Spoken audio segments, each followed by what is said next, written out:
அனைவருக்கும் வணக்கம். நான் உங்கள் பிரியா முகமது சங்கர். எல்லாரும் எப்படி இருக்கீங்க? இதுவரைக்கும் எங்கள் கதைகளை எல்லாம் படித்து உங்கள் கருத்துக்களை தெரிவித்து எங்களுக்கு ஆதரவு தெரிவித்த அனைவருக்கும் என் சார்பாகவும் என் தேவடியா குடும்பம் சார்பாகவும் நன்றிகளை தெரிவித்துக் கொள்கின்றேன். சரி, கதைக்கு செல்வோம். என் பெயர் சுந்தர், வயது 25. நான் பள்ளி முடித்து விட்டு கல்லூரிக்கு செல்லாமல் வீடு கட்டிட வேலை அப்புறம் எலக்ட்ரிக் வேலைக்கு செல்வேன். வீட்டில் நான், அம்மா, அக்கா 3 பேர் மட்டும்தான். நாங்கள் இருப்பது கும்பகோணம் பக்கத்தில் உள்ள ஒரு கிராமத்தில்தான் நாங்கள் இருக்கிறோம். அப்பா நான் படிக்கும் போதே குடித்து குடித்து உடல்நிலை சரியில்லாமல் இறந்து விட்டார். அம்மா அக்கா 2 பேரும் வேலைக்குத்தான் செல்கிறார்கள்.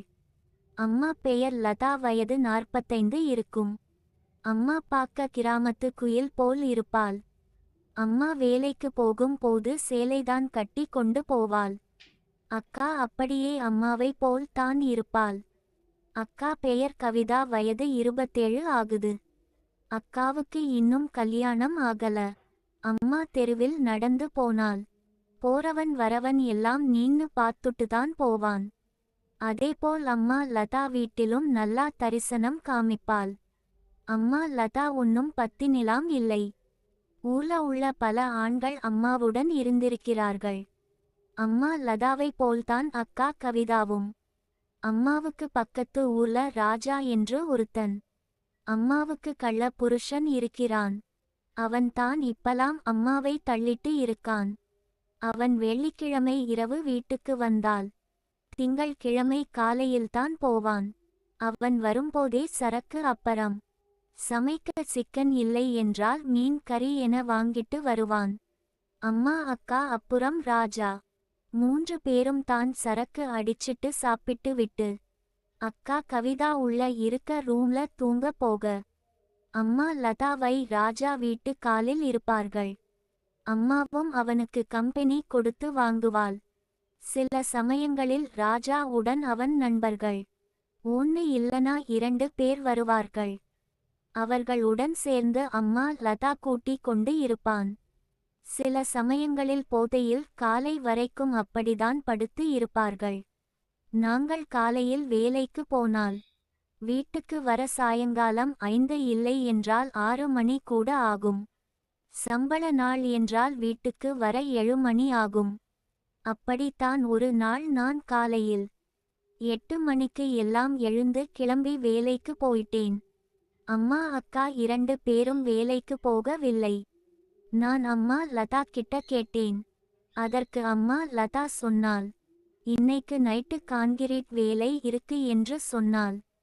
நானும் சரி என்று வேலைக்கு கிளம்பி போயிட்டு சாயங்காலம் வீட்டுக்கு வந்து பார்த்தால் வீடு திறந்து தான் இருந்தது.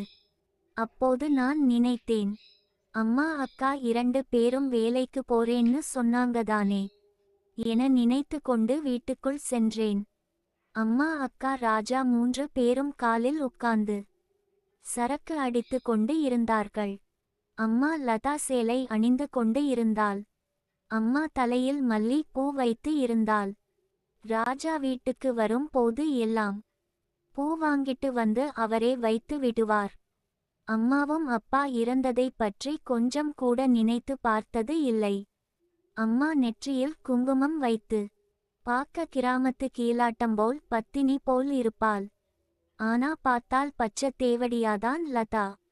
அதே போல் அக்கா கவிதாவும் சுடிதார் அணிந்து பேண்ட் அணிந்து அவளும் அம்மா லதாவை போல் தலையில் மல்லி பூ வைத்து அவர்களுடன் உட்கார்ந்து சரக்கு அடித்து கொண்டு இருந்தாள்.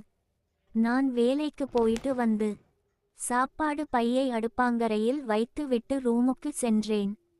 நான் நடந்து போகும் போது அம்மா 3 பேருக்கும் சரக்கை கிளாஸில் ஊத்தி கொண்டு இருக்கும் போது ராஜா அக்கா கவிதா மேல் கையை வைக்க அக்கா கவிதாவும் எதுவும் சொல்லாமல் அம்மா சரக்கை ஊத்தி முடித்த பிறகு அக்கா கவிதா சரக்கில் தண்ணி ஊத்தி கொண்டு இருக்க அம்மா அக்கா ராஜா 3 பேரும் சரக்கை எடுத்து குடிக்க ஆரம்பித்தார்கள். அம்மா லதா அடுத்து ரவுண்டுக்கு சரக்கை கிளாஸில் ஊத்தி கொண்டு இருந்தாள்.